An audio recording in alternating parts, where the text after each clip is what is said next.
No. Okay. Yeah, good, yeah. Good.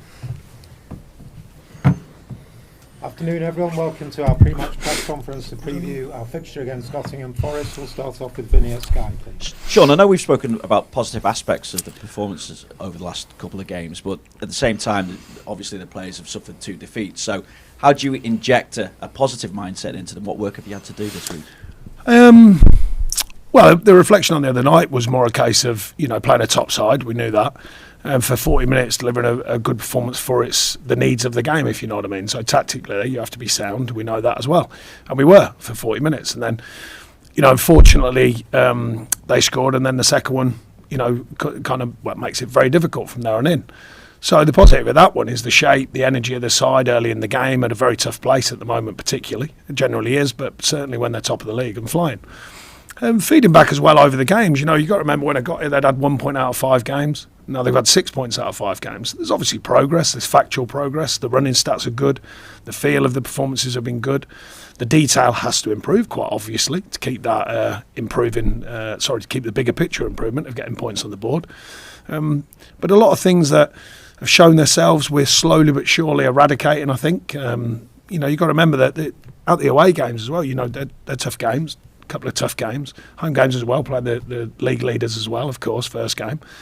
So, I think pretty much there is some, there definitely is factually some steps forward, and now it's about continuing that and continuing to get rid of the bad details, if you like, and add in the good ones, at the front end of the pitch. Yeah, with regard to those details, I know you spoke as well after the Arsenal game, you can't legislate for mistakes.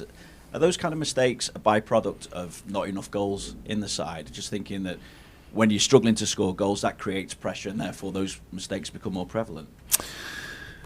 You can't actually define that, but you've got to realise that the balance of the play. You want a goal scoring threat or more of a goal scoring threat. We certainly have provided that statistically since we've got it.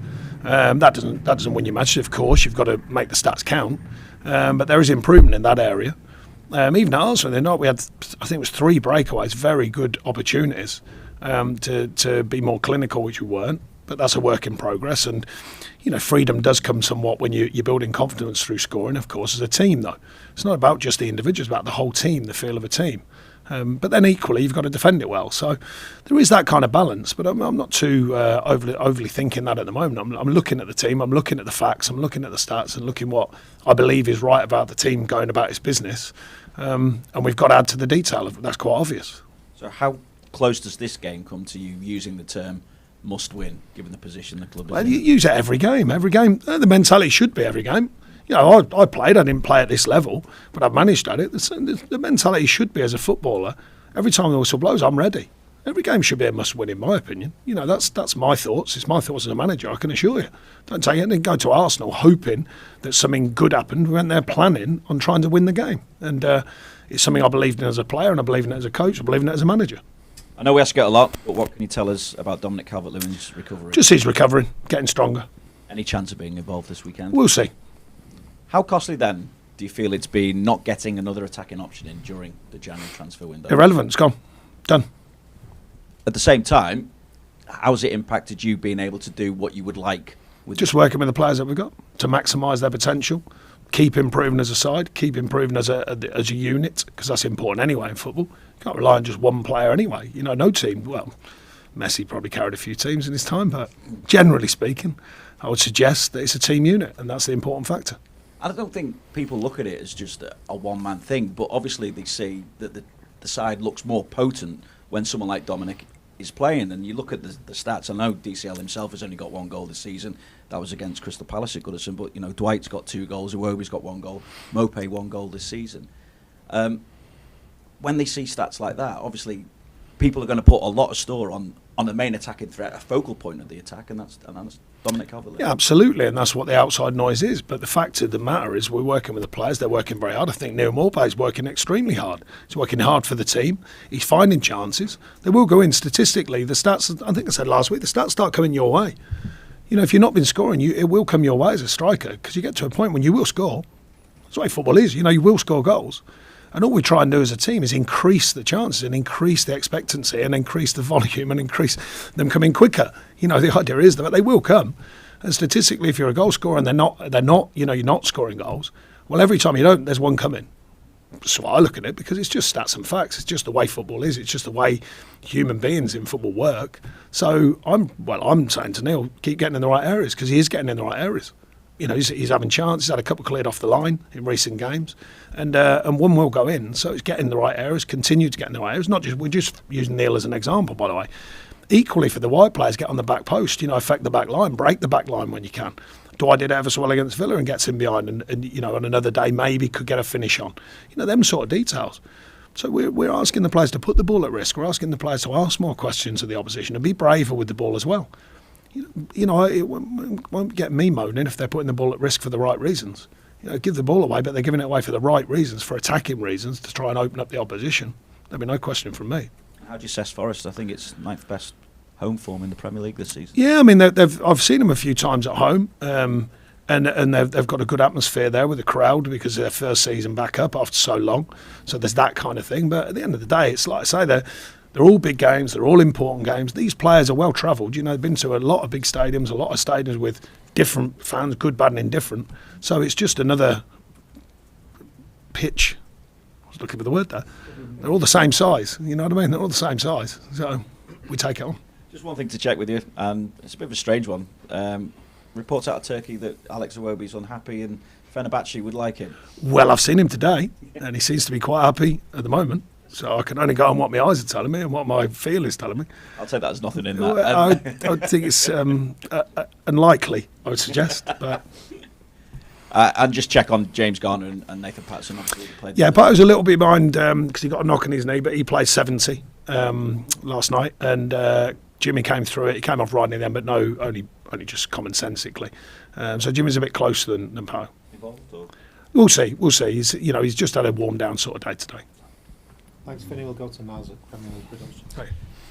Hi, Sean. Obviously, there's been a lot of focus on Dominic Calvert-Lewin, but how important is Hasn't it? I noticed, really, to be honest. How important is it for others in the squad, like you mentioned, the wingers, the defenders, the centre-halves, to put themselves in the right place to help with the goals? Well, absolutely. And as I said, I thought we did that against Villa. You know, we didn't score the chances. Sorry, we created the chance, didn't take them.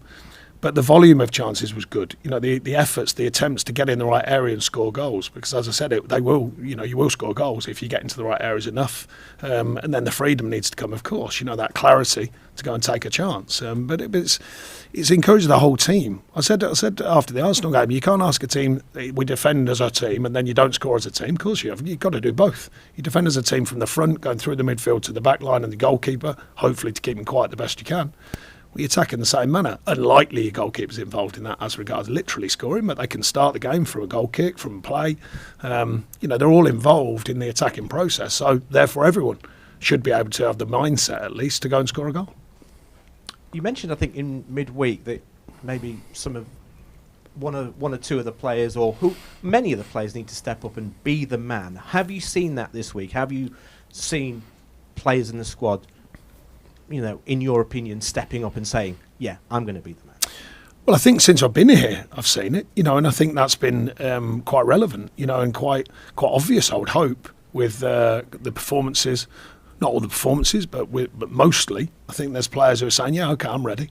We want that to continue. We want that positive edge. We want that thing that rubs off with players. When one is, you know, some players playing that way when they are making a difference and everyone can see it, and that rubs off quickly. So you want more players to take that on, and more players to join in with that kind of mentality when people are playing right at the top of their game. And that's why training's important. That's why preparation's important, to give them the freedom when they get out there to go and take it on and to have that edge to their performances. And we're trying to build that mentality constantly. And in terms of how you've seen the players take on board what you and the coaching team here are trying to do, are you happy with the messages that are getting across? Are you happy that they've taken on a lot in a short space of time? Yeah, and that is the key. It's the way that we want to try and work with these players. It takes time to rub off on them, but I think they've done a good job of absorbing that. There's some tactical details, technical details we're looking at, you know, where maybe we haven't done as well, of course, but generally speaking, the culture of what we think's right at the training ground, the feel of it, the feel of the group, and the values that we stand to, I think there's been a good show of that. We've got to obviously continue the process that I mentioned earlier. There is factual progress, but now we've got to push it and keep moving forwards. Just finally, is this the most? I mean, you're in bother, but is this the most open sort of battle? Because you could go up to, potentially Palace up further. 8 or 9 teams are involved in this, aren't they? It's not like previous seasons where 1 or 2 are adrift. So it's really kind of in your own hands. Well, certainly my focus is on us. You can't decide everyone else and what they're doing and their results because you can't affect them, but you can affect us. So that's the biggest thing I'm looking at, just focusing on us. Brilliant. Thank you. Thanks, Naz. We'll go to Shamoon at the BBC. Hi, Sean. Hi. There's been various reports and documents this week about the takeover of Newcastle and the assurances that were given were not quite right. Now, they had the money to sign Chris Wood off here last January. Do you think the table would have looked different had they not been given that money? I have absolutely no worry at all about anyone else. Whatever the powers that be are looking at is up to them. I'm focusing on Everton Football Club. So, as a Premier League manager, how concerning is it that there might be state ownership of clubs and at the moment? As I said, I'm just focusing on Everton Football Club. The bigger picture is for you to all debate. Mine is to make sure that I'm working hard for this football club, this team, to try and be successful.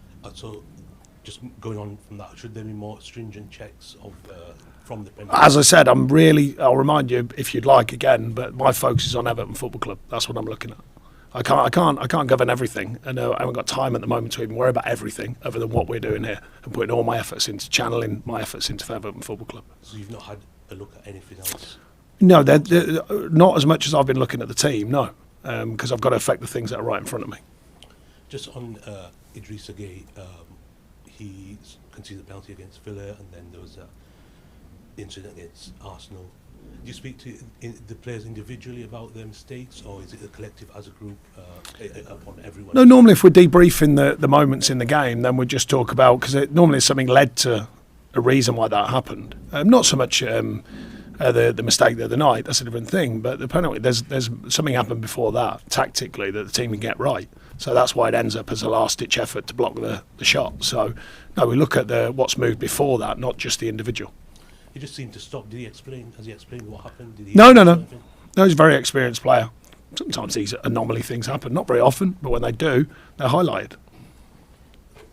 Okay, thank you. We'll go to James at Ready on Merseyside. Hi there, Sean. Oh, yeah. You've had 2 away games so far. Both have been quite different. You'll be aware the team have just won once away from home so far this season. Is there anything you're doing when it comes to the away form to try and get that away win? Yeah, we're working with the team tactically, of course, prepping them the best we can. Spoken to the team about that, their thoughts on it as well, and trying to mould a game plan that would, find them results, of course.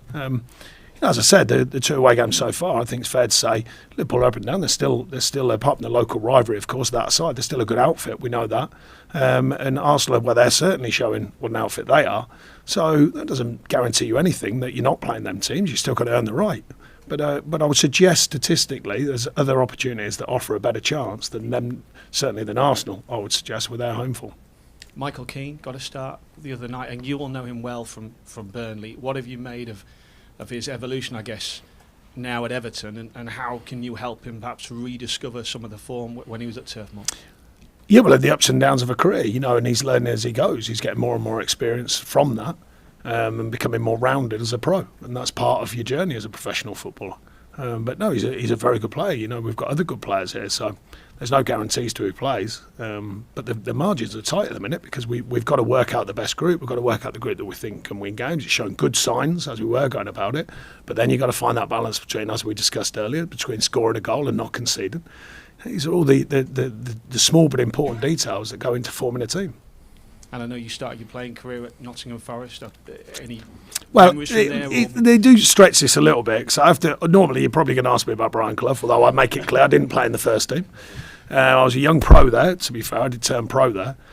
No, I had a fantastic time there and loved every minute of it. But, the story becomes a bit bigger than what it was. I was a young pro, apprentice young pro, went on loan to Chesterfield, loved playing first team football, didn't want to go back, just wanted to get on and play first team football. So, but no, I had a great, it's my formative years as a young man living around Nottingham and working, playing there as well. So I enjoyed every minute of it. Thanks, James. Any further questions, Carl, from the Press Association?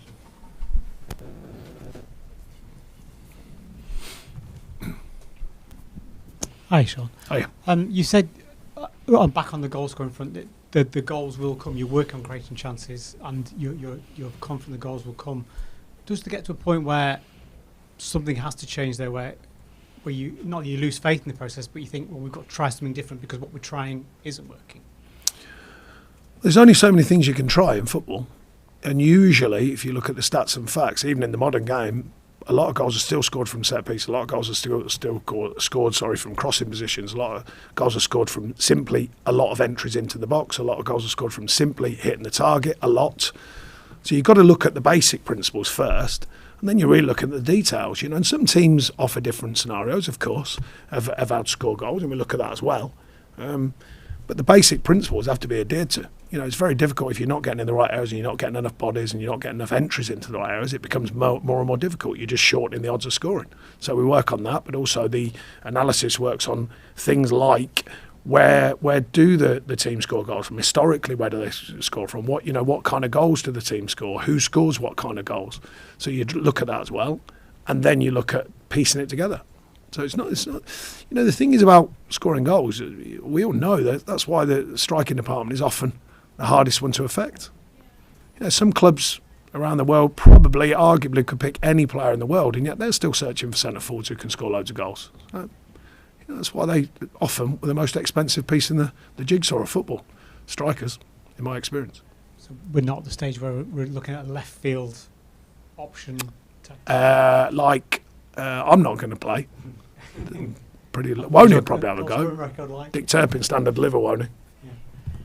But it's just a question of working on plan A, really, just to get that. No, you've got to. There's got to be a method. So whatever that method is, you know, I don't think I'm one who just starts. It depends on how radical you're thinking, but you know, I don't put left back at centre forward and expect it to work. You know, the fine line between madness and genius, they say, and you know, you'll be in here next week saying, "Why did you do that?" And you've just asked me why I ain't doing it. There you go. There lies the conundrum. Thank you. Thank you. Any further questions in the open section before we move on to the papers? No? Okay, thanks. Cheers. Cheers, Sean. Is there any water?